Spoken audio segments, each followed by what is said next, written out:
नमस्कार। एक खुशहाल देश के लिए एक खुशहाल गांव की आवश्यकता एक निर्विवाद सत्य है।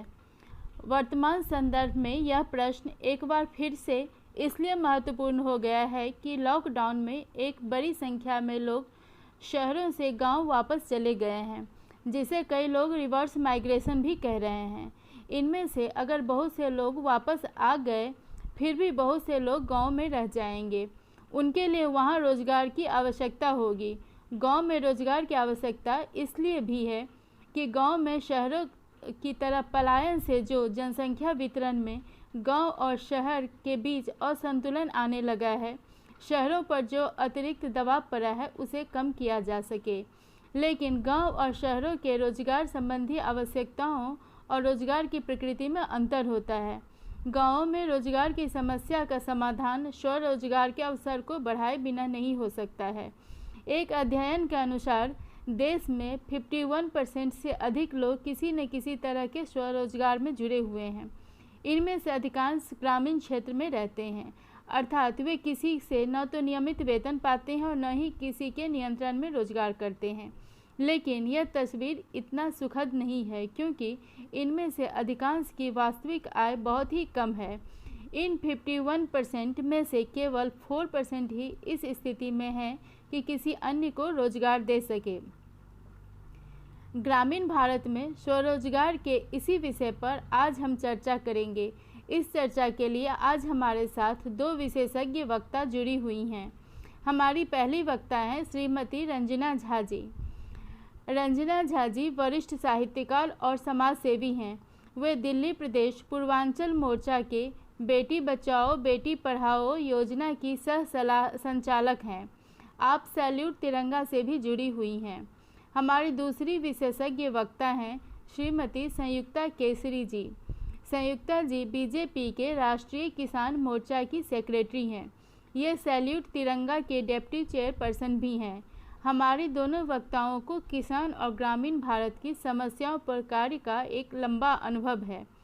आज के इस कार्यक्रम में मैं अपने दोनों वक्ताओं का अभिवादन और स्वागत करती हूँ। मैं उन सभी सहभागियों और दर्शकों का भी अभिवादन और स्वागत करती हूँ जो हमसे इंटरनेट के माध्यम से जुड़े हुए हैं। कार्यक्रम का आरंभ करते हुए मैं सबसे पहले संयुक्ता जी से ग्रामीण भारत में स्वरोजगार की स्थिति से संबंधित एक आरंभिक टिप्पणी चाहूँगी। संयुक्ता जी, आप इस समस्या को किस तरह से देखती हैं? हमारा गांव आज भी उभरा हुआ है। मुझे लगता है यह एक अवसर है अपने गांव को संजोने का, अपने स्वयं से कुछ निर्माण करने का, स्वयं से रोजगार उत्पन्न करने का एक बहुत सुनहरा मौका है। अभी आगे भी आपको इस पर बहुत बात करेंगे। मतलब आप इसके लिए होपफुल हैं, एक अवसर देख रहे हैं। सही बात है, संकट में भी अवसर। इस विषय पर आपकी एक आरंभिक टिप्पणी चाहूंगी।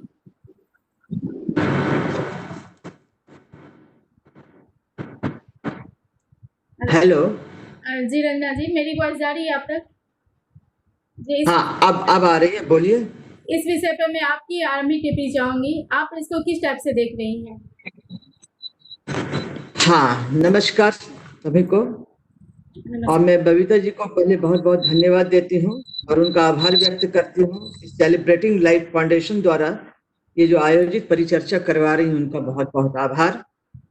मैं ग्रामीण विकास योजना के बारे में इस दृष्टि से मैं देखूंगी कि अभी कोरोना वायरस के चलते जो लोग यहाँ से गांव की ओर चले गए, अब उन लोगों को पुनः अपने आय का स्रोत क्या होना चाहिए, इस पर एक सोचने की विचार है। क्योंकि बहुत बड़ी संख्या 17 लाख आबादी की संख्या में लोग बिहार की ओर चले गए, लेकिन अब उन लोगों के आय का स्रोत क्या है, इस पर एक सोचने की बात है कि इसको कैसे हम देखते हैं। तो पहले बात है कि हम लोग इसको जो ट्रेनिंग की बात है, प्रशिक्षण की बात है, तो प्रशिक्षण में बहुत लोगों से मैंने बात की तो इस विषय में बात ये हुई कि प्रशिक्षण क्या दिया जाए। जो लोग शहर की ओर काम कर रहे थे वो लोग तो प्रशिक्षित होकर के ही गए, तो अब उन लोगों को आय की चिंता हो रही है। तो मैं एक इस आय के विषय में सोचूंगी कि जो ग्रामीण क्षेत्र के लोग हैं जिनके कुटीर उद्योग हैं, तो उनके विषय में वापस जो लोग बिहार में जो छोटे छोटे कुटीर उद्योग जो खत्म हो गए थे, जो लुप्त हो गए, उसको पुनः स्थापित किया जा सकता है इनके माध्यम से। जो आज 17 लाख मजदूर वापस चले गए, उसको कैसे किया जा सकता है मैं आपको बताती हूँ। रेशम उद्योग, अब रेशम के उद्योग बीच में क्या था कि एक टाइम में वो विश्व में प्रसिद्ध थे, बहुत जगह वो फैले, उसके आयात और निर्यात भी अच्छे थे।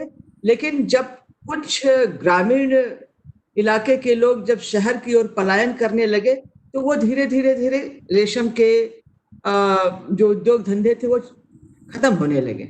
अब उसको वापस लेने के लिए वो छोटे छोटे, अब मान लीजिए वहाँ रंगाई की हो सकती है, शहतूत की खेती होती है, रेशम, पहले रेशम का जो धागा होता है उसके लिए शहतूत की खेती की जाती है, तो पहले उसका एक खेती की जाए, फिर रेशम कीड़ों को बनाया जाए, तो वापस उसको पुनर्स्थापित किया जा सकता है, जिससे उन लोगों को एक आय का स्रोत माना जा सकता है। दूसरा है कि चंपारण क्षेत्र में एक 1905 की मैं बात बता रही हूँ कि जब वहां पर आयस्टर के माध्यम से वो एक बटन बनाई जाती थी, जो वो भी अब विलुप्त हो चुकी है, उसको भी स्थापित किया जा सकता है। तो जो वहां के जितने भी श्रमिक हैं, तो उस समय की कहानियां ये बताती कि 1964 में वो इतने विकसित थे कि आयात और निर्यात, जापान से वो यहाँ पर बटन के लोग आयात और निर्यात के विकास पे होता था, बहुत भारी मात्रा में होती थी। तो उस समय 10,000 फैक्ट्रियां थी अपने बिहार में, आज वो नहीं दिख रहे हैं, तो उसको पुनर्स्थापित किया जा सकता है। आज वो आयस्टर जो नदी के किनारे जो छोटे छोटे सीप हैं, उसके माध्यम से जो बटन बनाती थी, वो महिलाएं ही करती थी, तो घर में एकत्रित होकर परिवार के लोग समूह को उसको बनाते थे, तो उसको पुनर्स्थापित किया जा सकता है। ये एक अच्छा माध्यम है और अभी अच्छा मौका है कि ये सब हम लोग स्थापित करें। दूसरा है, हम अपने तिरहुत की ओर चले, मिथिलांचल की ओर अगर चले जाते हैं तो इसमें मखाना भी आता है। मखाने में तो खैर अभी थोड़ा सा तेजी आई है, लेकिन बहुत ज्यादा नहीं। जनसंख्या के हिसाब से अभी इसमें देखिए 11,000 तालाब लोग बताते हैं वहां है, और उसकी आबादी उससे भी अधिक है, तो तालाब की संख्या बढ़ाने की जरूरत है। दूसरी बात है, आप भागलपुर अंग देश के इधर आप चले जाएं तो वहां कतरनी चावल और चूड़ा, उसको एक ब्रांडिंग देने की जरूरत है। हालांकि उसकी उत्पादन क्षमता अच्छी है, लेकिन उसको एक ब्रांडिंग देने की जरूरत है कि वो अंतरराष्ट्रीय लेवल पर वो कैसे पहुंचे, वो अभी नहीं दी गई है। उसके लिए हमको सरकार और वहां के किसान की मध्यस्थता की जरूरत पड़ती है। तो किसान क्या करते हैं, वो जो छोटे, आजकल एक आपको एक नई चीज मैं बता रही हूँ कि 2020 में एक बौनी कतरनी का हुआ है, जो एक से भी कम महीने में वो उत्पादन क्षमता उसकी बढ़ती है। तो इस सब चीजों को जो अभी है वहां पर लिया जाए। प्रशिक्षण की भी कोई जरूरत नहीं है, बस ये पहले थी, उसको पुनर्स्थापित करना है, बीच में लुप्त हो गई थी, इसको पुनः स्थापित करने की जरूरत है। जो हमारे ग्रामीण निवासी जो वापस गए हैं उसको पुनः समझते हैं, जानते हैं, बस इसको लेना चाहते हैं। आगे मैं इसके विषय में और भी आगे बताऊंगी, जब उसके बहुत सारे क्षेत्र इसमें हैं, रेशम के हैं, मखाना के हैं, बहुत सारे इसमें चीजें मैं आगे आपकी बातों से मुझे दो चीजें लगा कि आपने ज्यादा ये हाईलाइट किया है। एक तो स्थानीयता, कि स्थानीय विकास के लिए स्थानीय संसाधन का, स्थानीय जो श्रम संसाधन है, जो तकनीक है, उसका यूज किया जाए। और दूसरा है कि जो बाहर से लोग गए हैं, यहाँ पर है कि वो प्रशिक्षित होके गए, आए थे तो अप्रशिक्षित थे, अनस्किल्ड थे, अब जब वापस जा रहे हैं तो वो स्किल्ड हो गए हैं या सेमी स्किल्ड हो गए हैं। और अगर ये स्किल ट्रेडिशनल से अगर मैच कर दिया जाए तो शायद बेटर में रिजल्ट मिल सकता है। लेकिन इसमें एक चीज, बिल्कुल, तालाब 11,000 तालाब का डेटा आप दे रही हैं। तालाब मिथिलांचल का एक संस्कृति का हिस्सा हुआ करता था, लेकिन आज इसको तो लोग तालाब को भर के एक जमीन निकाल रहे हैं। ये एक पर्यावरण के लिए तो ठीक, लेकिन आर्थिक स्थिति के हिसाब से भी बहुत बुरी हो गई है ये कंडीशन। गांव में अब तालाब बहुत कम है भी, तो बिल्कुल सिकुड़ गया है। साउथ में, महाराष्ट्र की तरफ तो कुछ इसमें जागरूकता है भी, अभी नॉर्थ की तरफ इसमें उतनी जागरूकता नहीं आ पाई है। हाँ जी, देखिए समाज के, हाँ, मैं इसमें एक बात और जोड़ना चाहूंगी। ग्रामीण इलाके में जो समाज की स्थिति जो है, पहले और अब की जो स्थिति है, अब देखिए जैसे कि ग्रामीण इलाके के एक झारखंड में और बिहार के क्षेत्र में महुआ की पर लोग बहुत ज्यादा निर्भर बने। 70 से 80% लोग महुआ पर निर्भर होते थे, और उसमें जो महुआ की जो खेती होती है या वहाँ लोग जो चुनने वाले उस समय होते हैं, उसकी संख्या इतनी ज्यादा होती है, उस समय उन लोगों को 10 से 15 रुपए किलो मिलता है, और उसको जो है बिचौलिए जो है उसको आ करके 40 से 50 रुपए उसको शहर में बेचते हैं। तो इतने के अंतर में उसको क्या फायदा होता है वहां के ग्रामीणों को?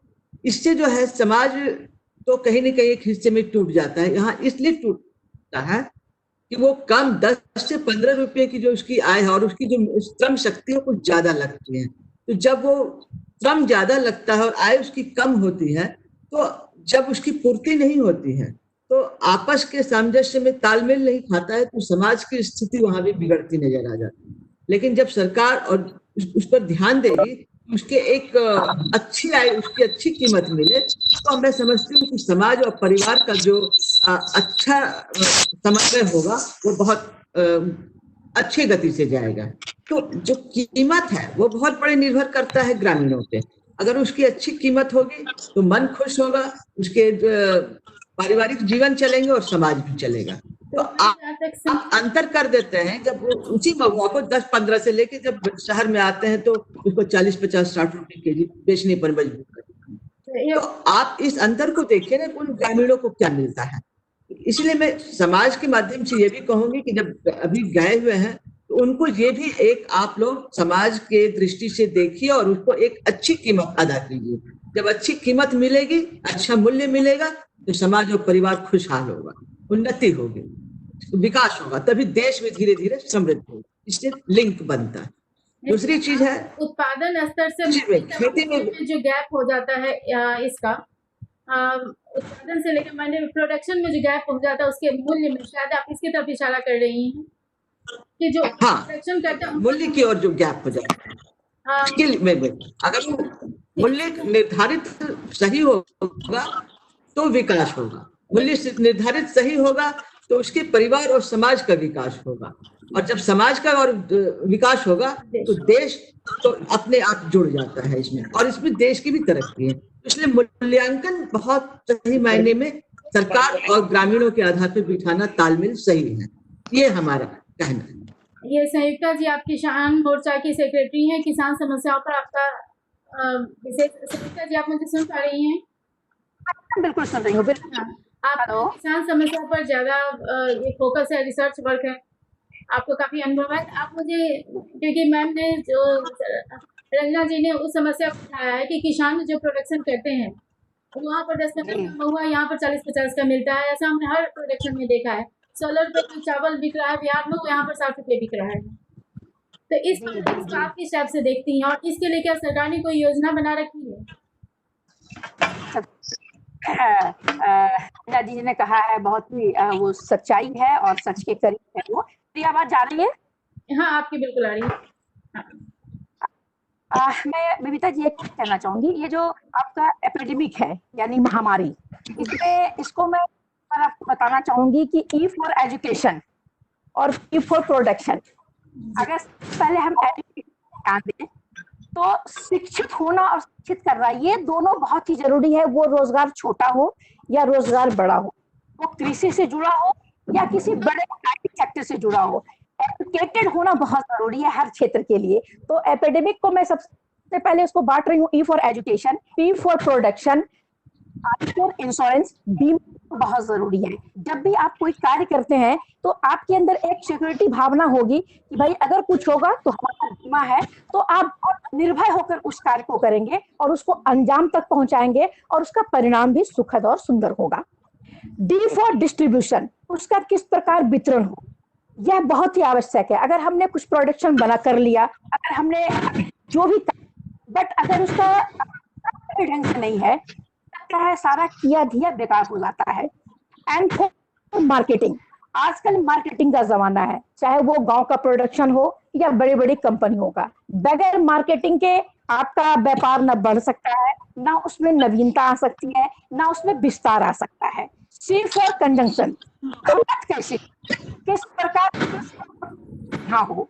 तो एपिडेमिक को मैं पार्टी हूँ, education, production, insurance, distribution, marketing, conjunction.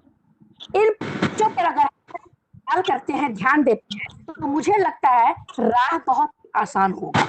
जहाँ तक किसान की बात है, खेती बाड़ी की बात है, हम वर्षा पर निर्भर रहते हैं और वर्षा पर बहुत बार जब वर्षा मुझे दगा दे जाता है तो फिर किसान बेहाल हो जाता है। सबसे पहले हम वर्षा के जल को कैसे संचित कर सकते हैं, किस प्रकार उसका संरक्षण है, उस पर ध्यान देना बहुत जरूरी है। दूसरी एक और बात है कि कोल्ड स्टोरेज।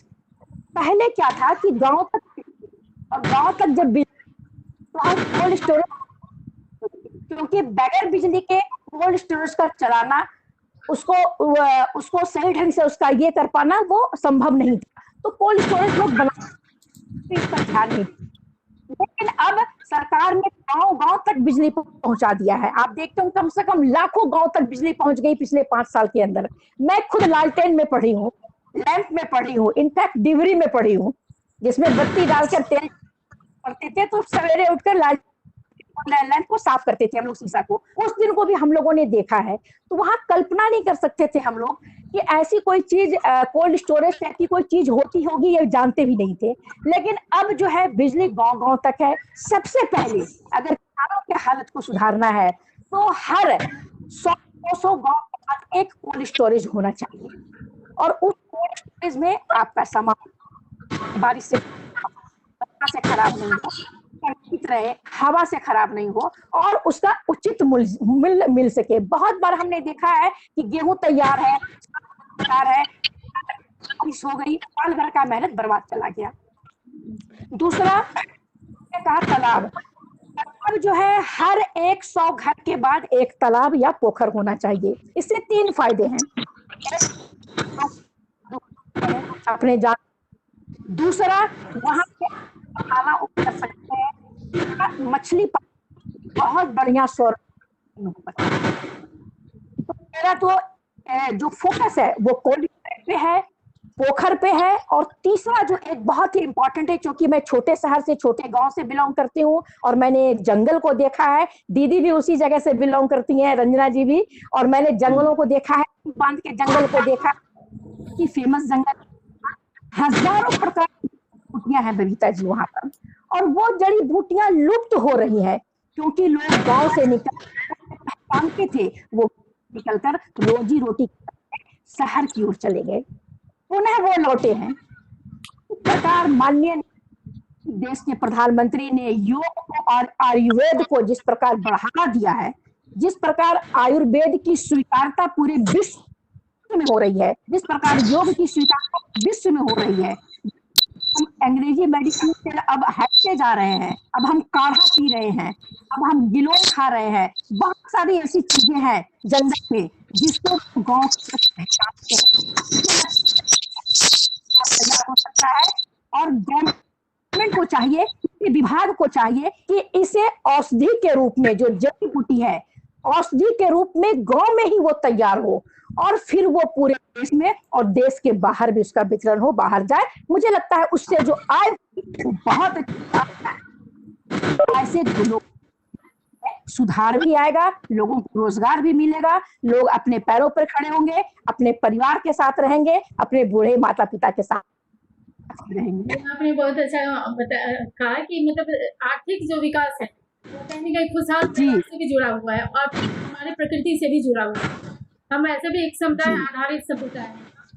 हाँ, जब हम रोजगार की बात करते हैं, शिक्षा की बात करते हैं, तो एक चीज देखा जाता है कि हमारा जो वर्क फोर्स होता है उसमें महिलाओं का एक बड़ा संख्या होता है, लेकिन महिलाओं को किसान जो नीतियां बनती हैं वो जनरली पुरुष किसानों को ध्यान में रख के बनाई जाती है।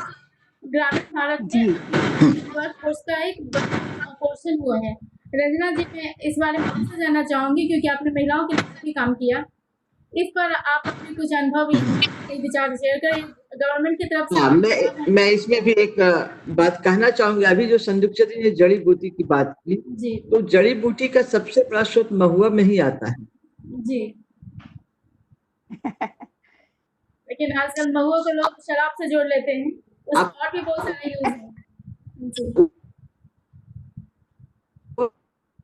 रंजना जी, आपकी वॉइस नहीं आ रही है, नेटवर्क प्रॉब्लम। देखिएगा कि महुआ ग्रामीण इलाके के कविता जी, एक बात इसमें मैं जोड़ना चाहता हूँ। जी जो संयुक्ता मैम ने भी कहा कि भाई कोल्ड स्टोरेज, तो जो कोल्ड स्टोरेज है वो एक गवर्नमेंट लेवल का और बड़े लेवल का वो है। हमें जो सजेशंस देने चाहिए, सबसे छोटे छोटे सजेशंस देने चाहिए, जिससे कि आदमी भी इंस्टेंटली काम कर सके।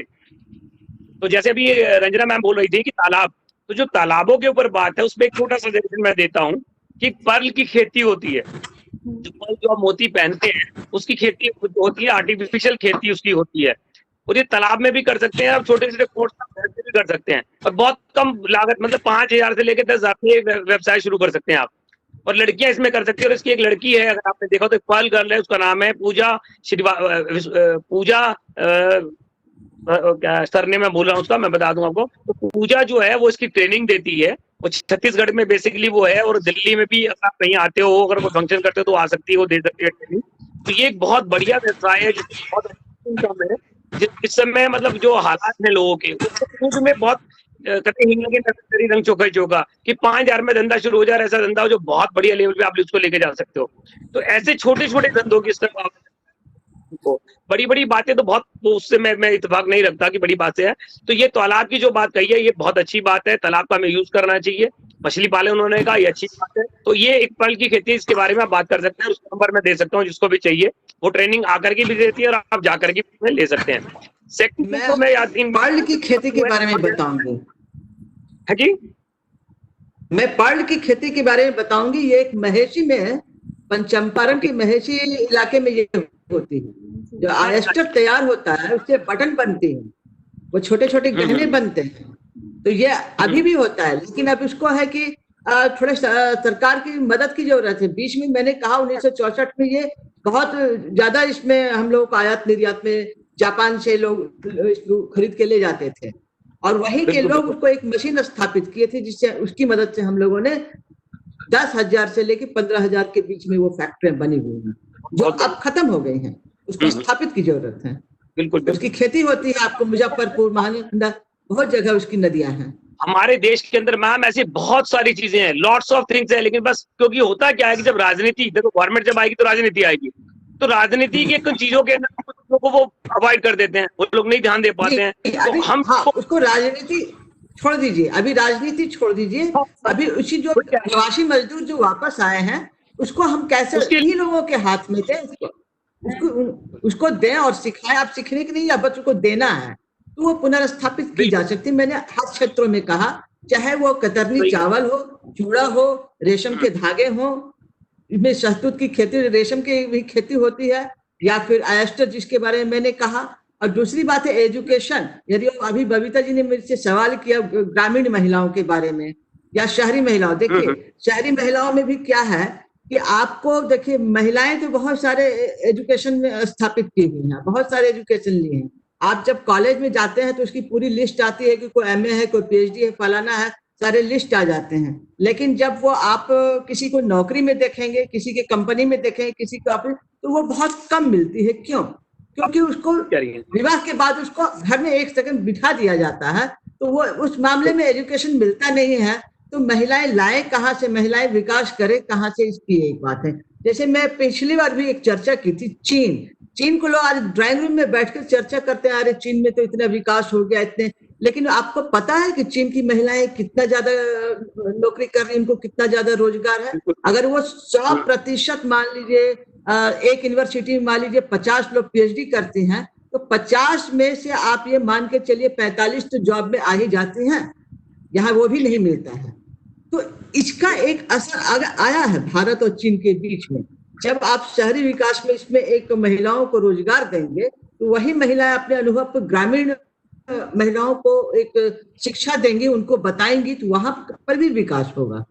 क्योंकि महिलाएं जो है वो थोड़ा अनुभवी तो होती हैं हर कार्यों में, तो उनका अनुभव गांव में बढ़ सकता है, मेरा कहने का ये मतलब है। यहाँ पर क्या है कि एजुकेशन के आधार पर अभी फुलित नहीं हुआ, रोजगार उतना फुलित नहीं होता है, जिससे कि ग्रामीणों में दिक्कत, विकास को विकसित करने में दिक्कत आती है।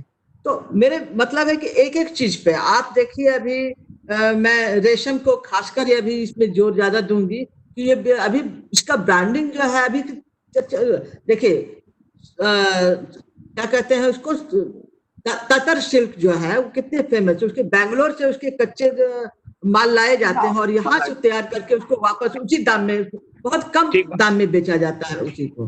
तो बताइए कि ये कितनी मतलब है कि हम बनाते हैं और उसका उचित मूल्य भी नहीं मिलता है। तो कहने का मतलब है कि वही ग्रामीण महिलाएं घर पे परिवार में बनाती हैं और उसके चूड़ी बनते हैं, उसके रेशम, बहुत छोटे छोटे चीजों को बहुत कुछ बनाते हैं, लेकिन उचित मूल्य नहीं मिलता। जब तक मूल्य नहीं मिलेगा तो किसी भी चीज का कुटीर उद्योग का विकास नहीं होगा। अब गुजरात में देख लीजिए, जैसे वहाँ पे पापड़ है, मंगोरी है, धनौरी सब बना करके विकसित कर लिए, लेकिन हमारा क्षेत्र नहीं किया है, क्योंकि अभी भी लोग थोड़े कुछ काम से लोग शर्मिंदा महसूस करते हैं। इसको भी एक शिक्षा के माध्यम से ये हटाने की जरूरत होगी कि काम बुरा नहीं होता है। अब हाँ, दूसरी चीज एक छोटी सी बिना उद्योग, मतलब जिसमें किसी कोई पूंजी नहीं लगेगी, उसमें मैं बता रही हूँ गोबर का क्या है, गोबर की लकड़ी बनाई जाती है। बिल्कुल, एक मशीन का बहुत छोटा सा एक होता है साचा टाइप से, उसको उसमें ढाला जाता है और उसको सुखा के उसकी लकड़ी बनाई जाती है। उससे बहुत फायदा होता है ना। उससे क्या है, आप जलावन के काम में भी आते हैं, पूजा के भी काम में आते हैं, बढ़िया और ये भी है तो उसके देखिए उसका सबसे बड़ा उपयोग है कि वो आप दिल्ली के सारे शमशान घाटों को आप सप्लाई कर दीजिए, सारे शमशान घाटों को ले लेंगे इमीडिएट। बिल्कुल बिल्कुल बिल्कुल। शमशान घाटों में भी वो गोबर की लकड़ी अभी यूज हो रही है। बिल्कुल मैम, बहुत ज्यादा उसका सबसे ज्यादा कंजप्शन वहां हो सकता है, सबसे बढ़िया बेहतर उपयोग उसका वहां पे हो सकता है।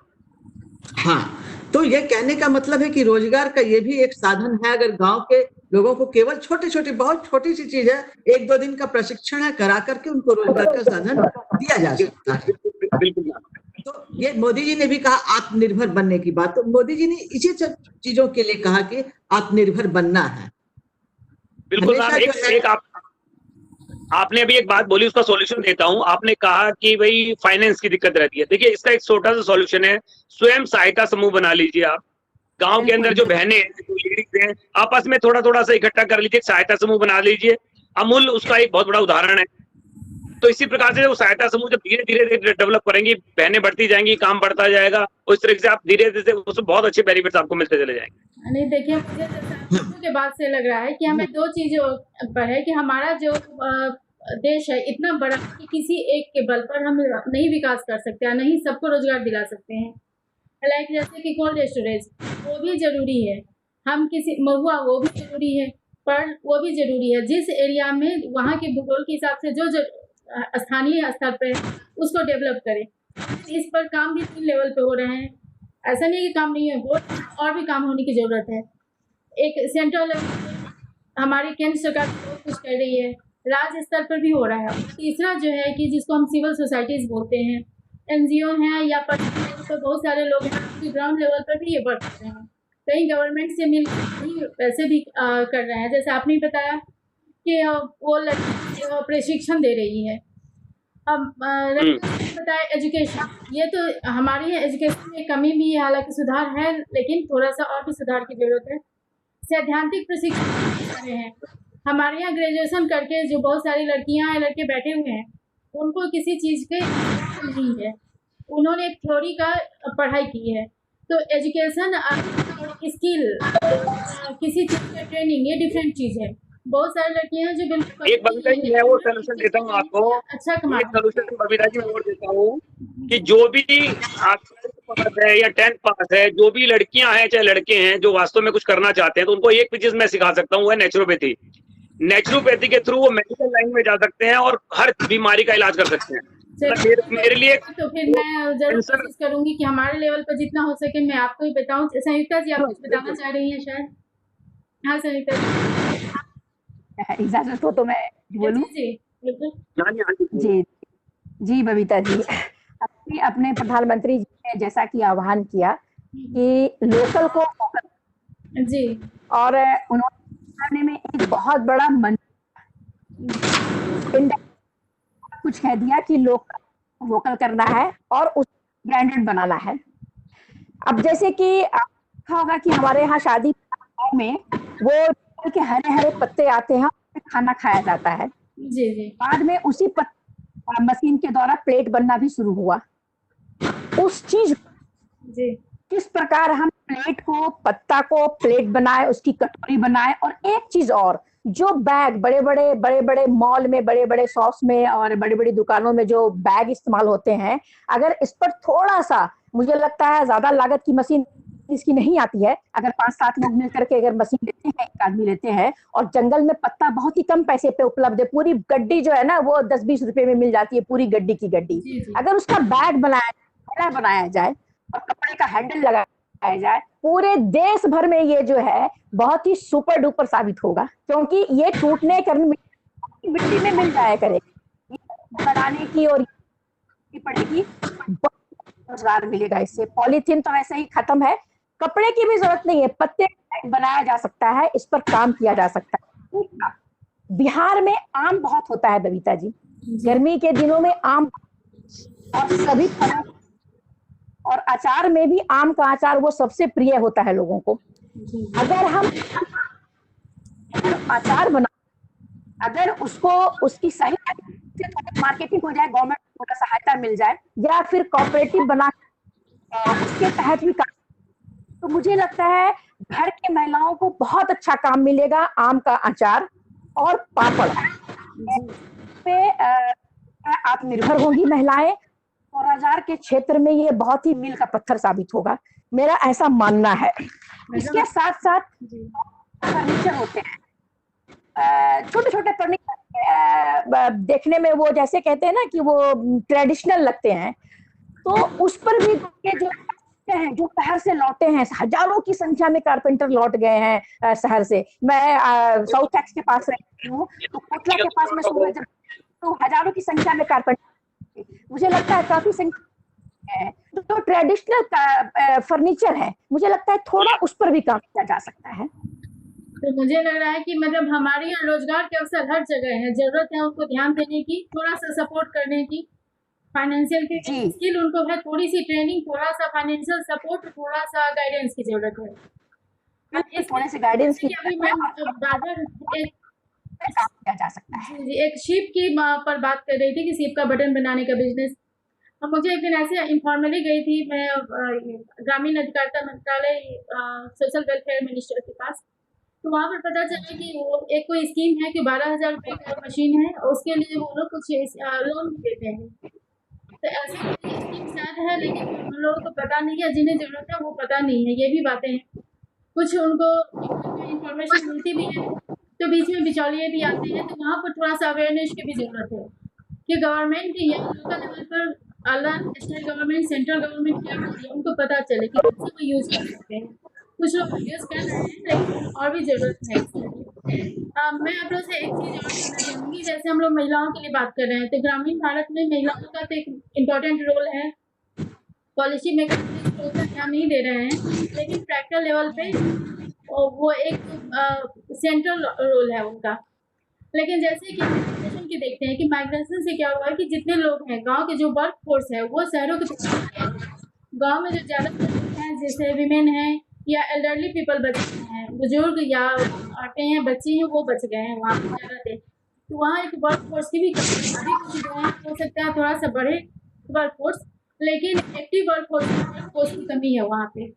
तो अगर हम कुछ ऐसा काम जिसमें मेहनत कम हो, बुजुर्गों को लगा दे या वीमेन को प्रशिक्षण दे, ऐसा क्या कोई योजना है हमारे केंद्र सरकार या राज्य सरकार की? मैं ये सवाल एकता जी से करना चाहूँगी। सरकार की तो आए हैं, लेकिन सरकार की योजना में जैसा भाई साहब ने कहा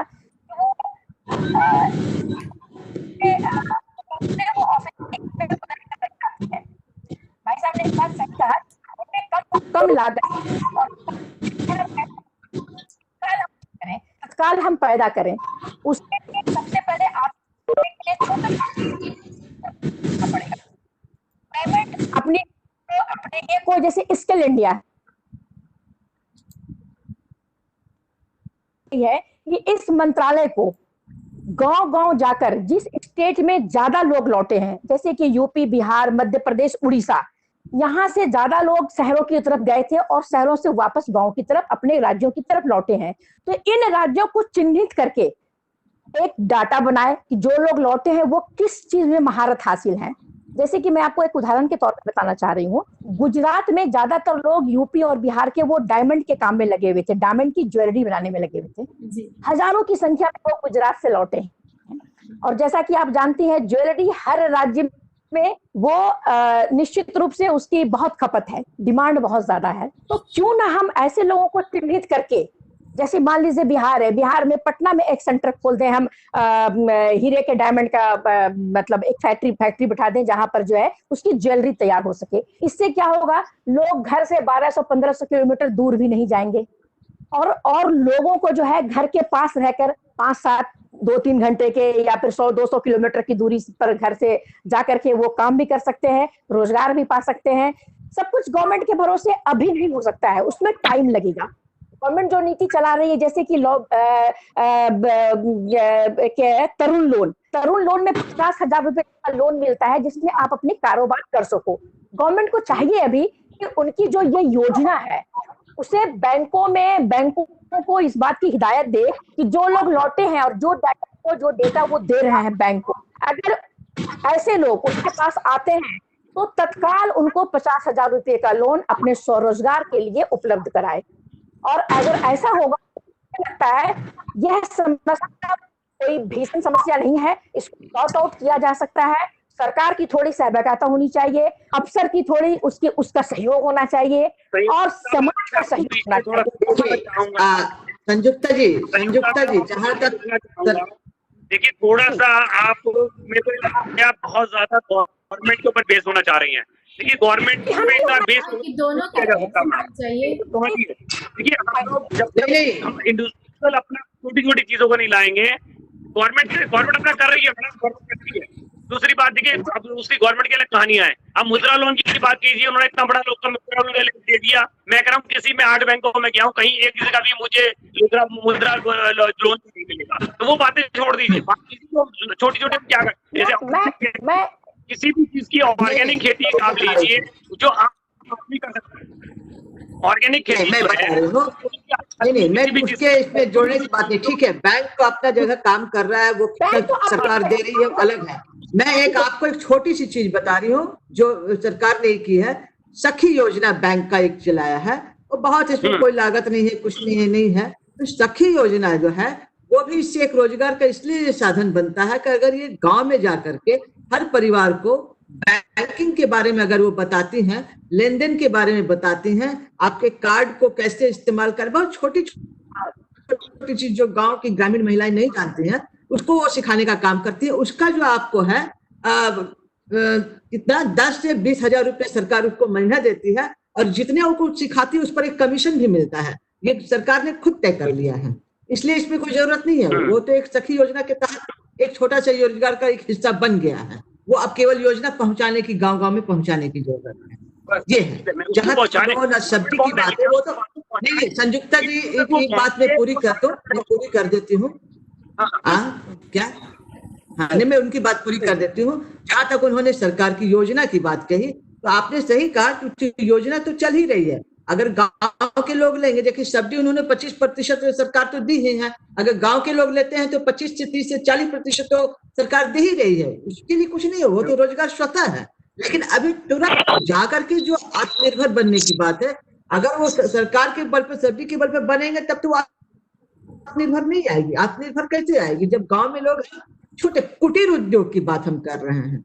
कुटीर उद्योग से आत्मनिर्भर होने की बात हम ग्रामीणों की बात कर रहे हैं। अभी जब आप चले जाएंगे सरकार को मदद देने और करने, तब वो लघु और सूक्ष्म उद्योग की बात हो जाएगी। तब उसके लिए बड़े पैमाने पर उसको एक मशीन बिठाने की जरूरत पड़ेगी, जिसपे उसको फिर वही लोन और लागत वाली बात हो जाएगी। अभी मजदूरों के पास लागत नहीं लगाने की, उसके पास पैसे नहीं है।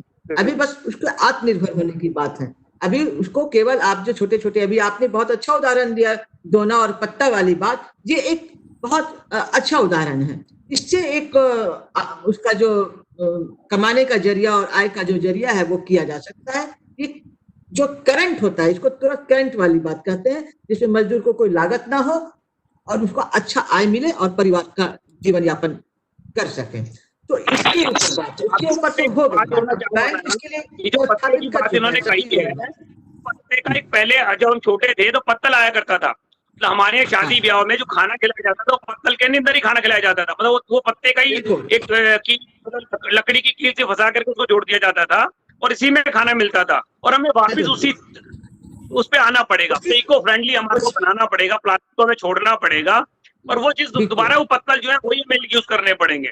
तो हमें शहरी होने के नाते भी वो पत्तल यूज करने हैं। मान लीजिए हम प्लास्टिक की हमें मिल रही है, थर्माकोल मिल रहा है, तो हमें छोड़ करके पत्तल हम यूज करें। ये जो पत्ता तो हमें थोड़ा महंगा मिलता हो, तब भी हम लोगों को मैं कहता हूँ कि सरकार जो हम शहरी लोग हैं वो पत्तल की ज्यादा यूज करें, ताकि लोगों को वहां भी कोई रोजगार मिल सके और वो पत्तल का बनाए और हम उसका यूज करें।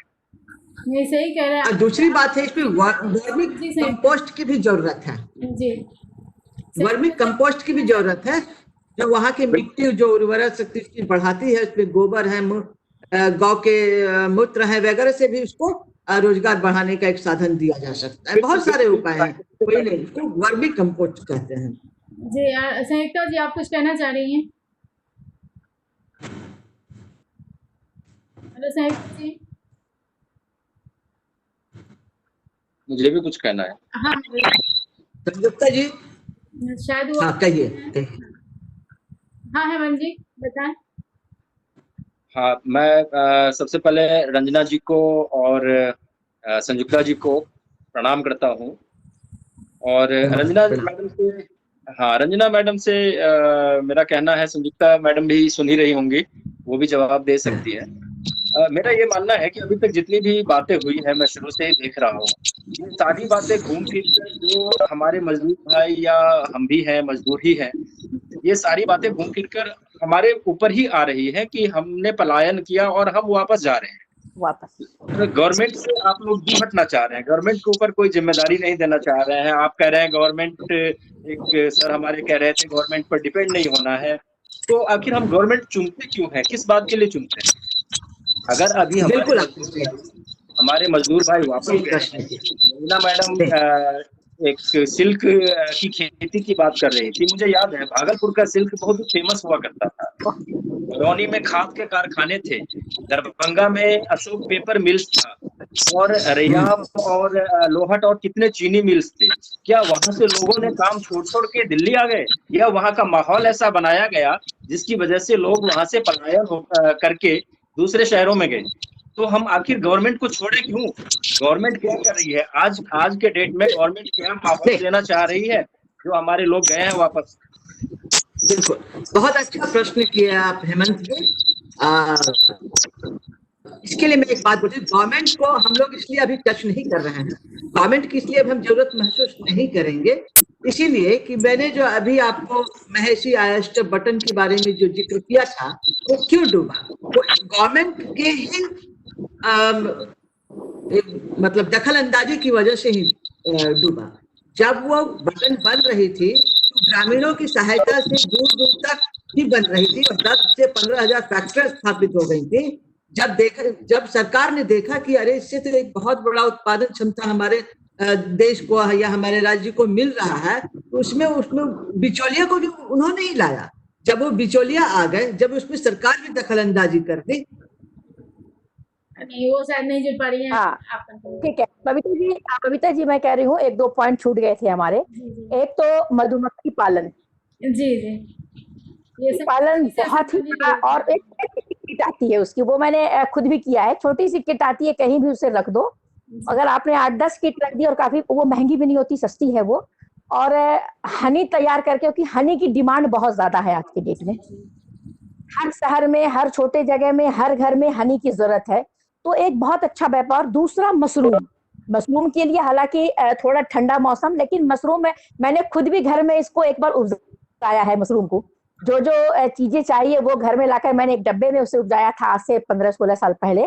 तो मशरूम को उपजा कर, को ड्राई करके कैसे उसको मार्केट तक पहुंचाया जाए, यह एक बहुत अच्छा व्यापार, कम लागत में एक बहुत अच्छा व्यापार हो सकता है हमारी समझ से। रंजना जी आप जुड़ सकते हैं, सुन रही हैं क्या मुझे? हाँ मैं आवाज, हाँ प्लीज आप कंटिन्यू कीजिए।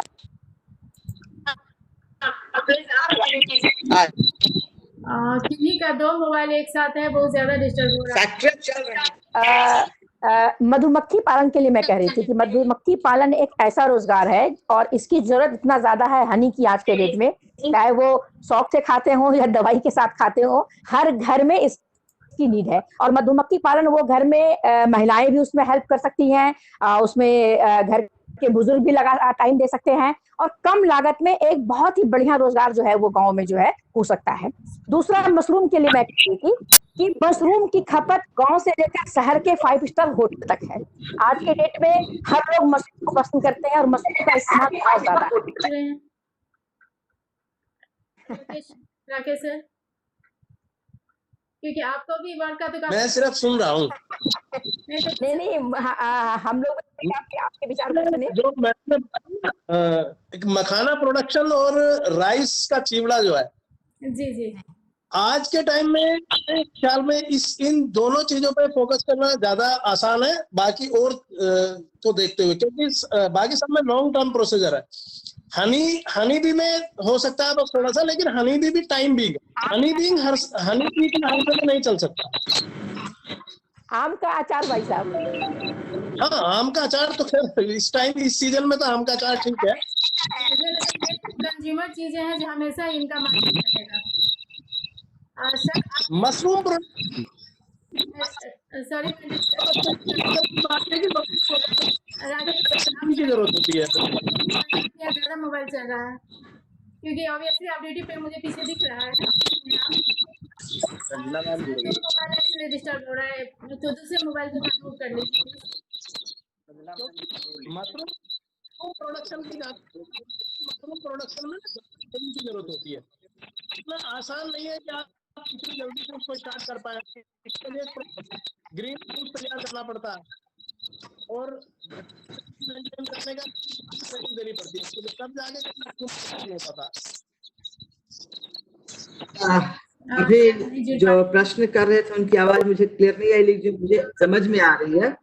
तो मैं ये बताना चाहती हूँ कि अभी जैसे संयुक्ता जी ने अचार और पापड़ की बात कही, देखिए पहले तो हमारे यहाँ महिलाएं पापड़ की का घर में बनाती, कारोबार नहीं होता था। अभी आप देखिए कि लिट्टी और चोखा, परवल की मिठाइयाँ अभी भी बिहार का ये सबसे प्रसिद्ध है, लेकिन इसका मार्केटिंग जो वो बहुत बड़े पैमाने पर नहीं हुआ। तो जो परवल की भी जो मिठाइयाँ हैं उसकी जब ब्रांडिंग होगी, उसकी मार्केटिंग होगी तभी आ पाएगी।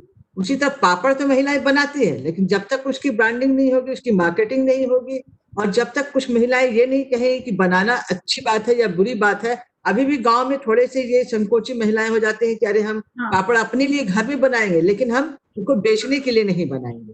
तो जब तक उसके मन को ये नहीं किया जाए कि आपको इतना पैकेट तैयार करना, आपको बेचना है, तो जब तक इस मन को इसको तैयार किया जाएगा तभी उसको उसका मार्केटिंग किया जा सकता है। बनाती तो है, अचार भी बनाते हैं, चटनी भी बनाते हैं, सब कुछ, मुरब्बा भी बनाते हैं, लेकिन उसका मार्केटिंग करने के लिए उन महिलाओं को, उनके दिमाग को वो प्रोसेस करना पड़ेगा कि इसका सप्लाई जो है आपको बना के करना होगा, तभी वो उपभोक्ता हो पाएगा और बिक पाएगा। अपने प्रोग्राम के लास्ट की तरफ आ रहे हैं, सेशन की तरफ, लेकिन आपके लोगों की जो बात में लग रहा है कि हम लोग दो टाइप से, एक तो ड्यूरेबल चीजें और एक तो है फूड प्रोसेसिंग जिसे कहते हैं, मखाना, अचार, परवल का आइटम, या उस दिन हम लोग लास्ट में सेशन में बात हो रही थी कि गया का मिठाई जो भी स्वीट्स हैं वो इंडिया के सबसे बेस्ट स्वीट है, लेकिन हम लोग उसका मार्केटिंग नहीं कर पा रहे हैं। तो मार्केटिंग में मेरे हिसाब से कि 2 लेवल पे ये काम हमें करना होगा।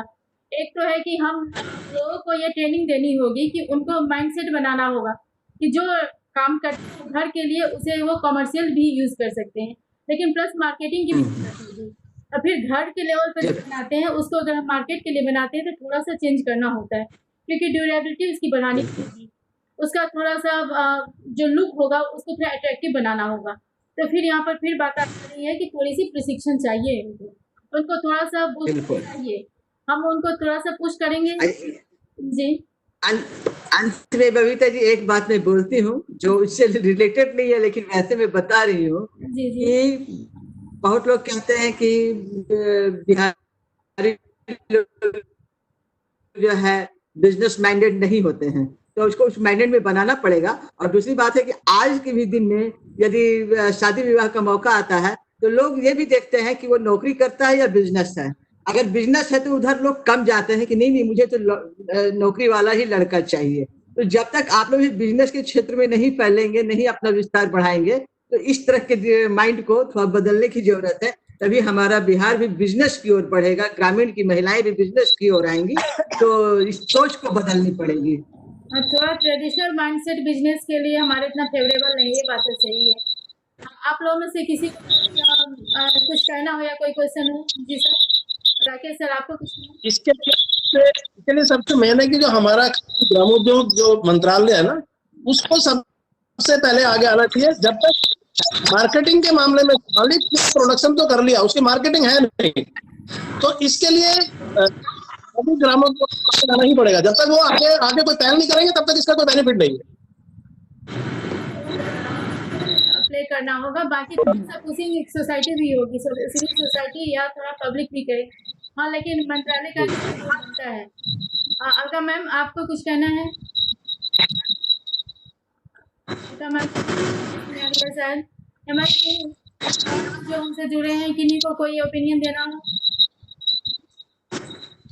मुझे एक बात कहना चाहूंगा। देखिए हम लोग कृष्ण जी, गवर्नमेंट के बजाय हम सब अपने आप से ज्यादा कुछ करें। हम सब लोग आज कर रहे हैं, हम सब लोग मिले और हम सब लोग छोटा छोटा शुरू करें। और हम जब छोटा छोटा शुरू करेंगे उससे धीरे धीरे फिर आगे बढ़ सकते हैं। अदरवाइज तो बस गवर्नमेंट वेट करते हैं यहाँ। मैं आपकी बात से मैं सहमत हूँ कि सेल्फ रिलायंस होना चाहिए। हाँ, लेकिन जब कैपेसिटी नहीं होती है, आवाज नहीं आ रही पड़ती है। और किसी का मोबाइल हर बार ये होता है कि हाँ प्रोग्राम के बाद थोड़ा ऑडियो में डिस्टर्बेंस होता है। अब हम प्रोग्राम के लास्ट की तरफ। हाँ हेमंत जी, आप कुछ कह रहे थे? मैं ये कह रहा था कि अभी रंजना मैम या संयुक्ता मैम, इन लोगों के पास कुछ डेटाज हैं कि इतने लाख लोग, इतने लाख मजदूर वापस अपने स्टेट में चले गए, चाहे बिहार गए, चाहे यूपी, चाहे एमपी, जहाँ भी गए हो।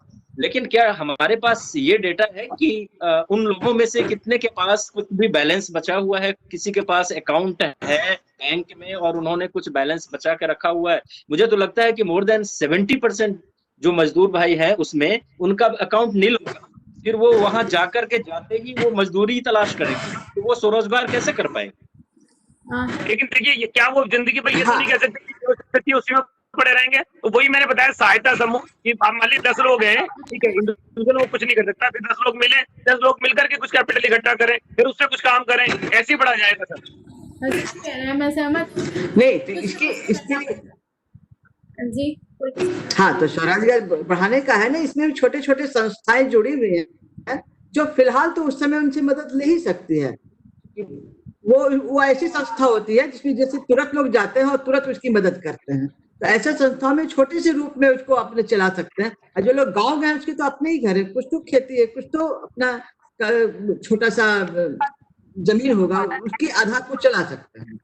तो एक चीज और बोलूंगा मैम, इसमें छोटी सी, देखिए संयुक्ता मैम बोल रही थी गवर्नमेंट का, मैं आपसे एक पूछता हूँ कि जो 1000 करोड़ रुपया प्रवासी भारतीयों के लिए दिया गया, मजदूरों के लिए दिया गया, गवर्नमेंट से पूछिए कहाँ है वो पैसा? लाइए वो पैसा दीजिए। भाई साहब जो कह रहे हैं बिल्कुल सही कह रहे हैं कि उन मजदूरों की जेब खाली है, उनके लिए वो 1000 करोड़ रुपए लाइए। इसके लिए बबीता जी आप सोचिए क्या कर सकते हैं। स्वरोजगार तो गवर्नमेंट के लिए नहीं कर सकती ये नहीं ना, स्वरोजगार योजना गवर्नमेंट के लिए नहीं है। ये ग्रामीण स्वरोजगार तो अपने आत्मनिर्भर बनाने के लिए हम बनाएंगे। गवर्नमेंट क्या करेगी? गवर्नमेंट को तो हम देंगे बना करके, गवर्नमेंट को तो इसमें आती ही नहीं है।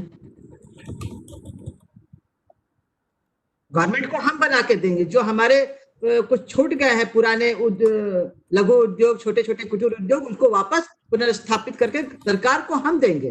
इसमें सरकार को हमें सरकार की जरूरत नहीं है। लोगों को अच्छा बढ़ावा दे करके एक अच्छे स्टेज पर ला करके खड़ा कर देंगे, गवर्नमेंट अडॉप्ट अपने आप कर लेगी उसको। लेकिन शुरुआत हमें करनी है। जरूरत है, अब यही की जरूरत है कि अब अपने वापस अपने अपने क्षेत्रों में जाएं और वहां से सीखें। और ये भी एक सीख है उन ग्रामीण और उन मजदूर और प्रवासी मजदूरों के लिए कि अब वापस जो है आकर के वो कंस्ट्रक्शन का ही काम नहीं करना है। जो मुझे अपने जो हुनर है उसको सीखना है और उसको बढ़ावा देना है, और अपने परिवार में महिलाओं और बच्चों को भी सिखाना है, आगे बढ़ाना है। इसके लिए अब हम सरकार पर निर्भर नहीं रहेंगे। सक्षम थे, बिहार एक बहुत अच्छे गिनती में आया करती थी। हर मामले, चीनी में, खादी, मतलब अभी तो खादी का हमने चर्चा ही नहीं किया, खादी में भी बहुत आगे था उस समय। रेशम को तो आपके पता है, कतरनी चूड़ा का पता है, धान का पता है, सब कुछ है, क्या नहीं है उसके पास। लेकिन बीच में ऐसी हालात आई जब वहां से मजदूर लोग यहाँ पर, अरे बड़े बड़े उद्योगपति ही बुलाए हैं, बड़े दिल्ली, बॉम्बे, कलकत्ता, उनको बसने के लिए, हम नहीं बुलाए थे। आज हम कहते हैं कि अगर वो वापस गए हैं, अच्छा मौका, अच्छा समय है, उनको पुनर्स्थापित करें, और हमको सरकार की कतई जरूरत नहीं, अपना स्वरोजगार बढ़ाएंगे और सरकार को हम देंगे, हमें सरकार की जरूरत नहीं। बिल्कुल मैम, बिल्कुल, धन्यवाद आपका बहुत बहुत। रंजना जी, आपके पॉजिटिव नोट के साथ हम लोग लास्ट में एक बार मतलब सेशन से जो हमें डिस्कशन से आया है कि दो चीज, हमारे ज्यादातर लोग ये हैं कि हमें सरकार पर निर्भर नहीं रहना है, निर्भर होना है।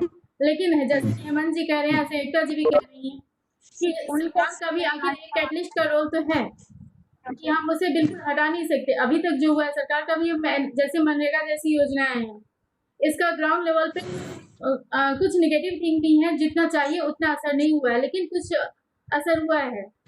लाइक हमारे जैसे आपने सेल्फ समूह की बात कही, सेल्फ हेल्प ग्रुप की, बहुत जगह पे काफी अच्छा कर रहा है। इसके लिए जैसे बकरी पालन और कई में सरकार की तरफ से लोन भी मिल रहा है। कुछ मतलब ये है कि रोजगार बढ़े, उनको प्रशिक्षण बढ़े, कनेक्शन मार्केट बढ़े, वो सेंट्रल गवर्नमेंट करे, राज्य सरकार करे, सिविल सोसाइटी करे, या जैसे भी करे। इतनी बड़ी जनसंख्या का एक तरीके से नहीं होगा, कलेक्टिव ही होना चाहिए। सरकार अपना रोल करती है, लेकिन हमारा भी रोल है। चलिए, आप ने अपना समय निकाला, आप सबका बहुत बहुत धन्यवाद। रंजना जी, संयुक्ता जी, और आप सबका, राकेश सर, हेमंत जी, नमस्कार, अलका जी, सबका नमस्कार। सब लोग जितने लोग हैं सबको बहुत बहुत धन्यवाद, नमस्कार। हमारा सुने, सब कुछ अच्छा रहा। बबीता जी का भी बहुत बहुत आभार, नमस्कार, आभार, जी, प्रणाम प्रणाम। बबीता जी, किन्हीं की आवाज आई है? हाँ, संयुक्ता जी, आप कुछ करिए। हाँ, बोलिए। हाँ, मैं लास्ट बस सेकंड लाइन ये बोलना चाह रही हूँ कि जो मजदूर अपने बूढ़े माता पिता को कंधे पर लेकर 12 से 15 किलोमीटर, 1500 किलोमीटर पैदल अपने गांव चले गए, मजदूर और वो युवा कुछ नहीं कर सकता है। और मैं कहना चाहूंगी, इस चिलचिलाती धूप में अपने बूढ़े माता पिता को कंधे पर गांव तक लेके गए हैं, वो कुछ भी कर सकता है, उसके लिए कुछ भी असंभव नहीं है। दूसरी बात है कि उठा, इसमें हार नहीं है, वह क्या चल पाएगा जिसको पथ से प्यार नहीं है। आओ मिलकर साकार करें, आओ मिलकर सपनों को साकार करें, हम मृत्यु में भी जीवन की होकर बने। हम अभी उनसे जीवन संयुक्ता जी का नेटवर्क का थोड़ी प्रॉब्लम है, इसको क्लियर नहीं सुन पा रहे हैं।